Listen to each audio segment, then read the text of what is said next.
घमंड। एक राज्य के राजा ने अपनी बढ़ती उम्र को देखकर यह फैसला किया कि वह राजपाट से संन्यास ले लेगा। परंतु उसका कोई पुत्र नहीं था जिसे वह राज्य सौंपकर जिम्मेदारी से मुक्त होता। राजा की एक पुत्री थी जिसकी विवाह की योजना भी राजा को बनानी थी।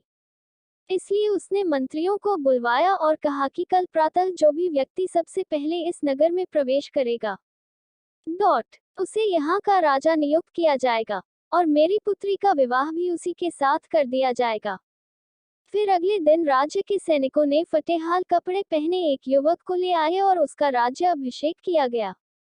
राजा अपनी पुत्री का विवाह उस युवक के साथ करके जिम्मेदारियों को सौंपकर स्वयं वन प्रस्थान कर गए।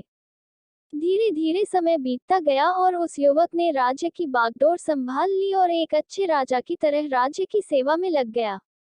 उस महल में एक छोटी सी कोठरी थी जिसकी चाबी राजा हमेशा अपने कमर में लटकाए रहता था। सप्ताह में एक बार वह उस कोठरी में जाता, आधा एक घंटा अंदर रहता और बाहर निकल कर बड़ा सा ताला उस कोठरी में लगा देता था और अपने अन्य कार्यों में लग जाता।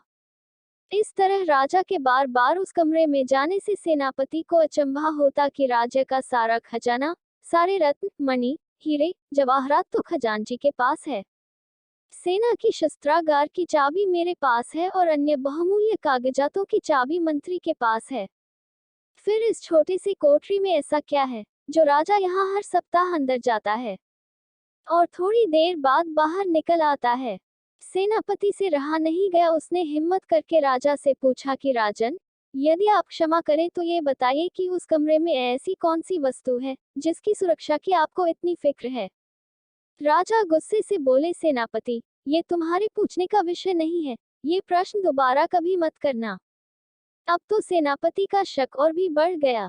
धीरे धीरे मंत्री और सभासदों ने भी राजा से पूछने का प्रयास किया परंतु राजा ने किसी को भी उस कमरे का रहस्य नहीं बताया। बात महारानी तक पहुंच गई और आप तो जानते हैं कि स्त्री हट के आगे किसी की भी नहीं चलती। रानी ने खाना पीना त्याग दिया और उस कोठरी की सच्चाई जानने की जिद करने लगी। आखिरकार विवश होकर राजा सेनापति व अन्य सभासदों को लेकर कोठरी के पास गया और दरवाजा खोला।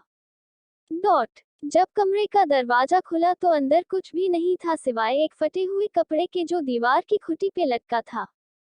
मंत्री ने पूछा कि महाराज, यहाँ तो कुछ भी नहीं है। राजा ने उस फटे कपड़े को अपने हाथ में लेते हुए उदास स्वर में कहा कि यही तो है मेरा सब कुछ। जब भी मुझे थोड़ा सा भी अहंकार आता है तो मैं यहाँ आकर इन कपड़ों को देख लिया करता हूँ। मुझे याद आ जाता है कि जब मैं इस राज्य में आया था तो इस फटे कपड़े के अलावा मेरे पास कुछ भी नहीं था। तब मेरा मन शांत हो जाता है और मेरा घमंड समाप्त हो जाता है। तब मैं वापस बाहर आ जाता हूँ। अहंकार अग्नि के समान होता है जो मनुष्य को अपने ताप से भस्म कर देता है। साथ ही जो व्यक्ति वास्तव में बड़ा होता है वह अहंकार जैसे दोषों को अपने से दूर ही रखता है।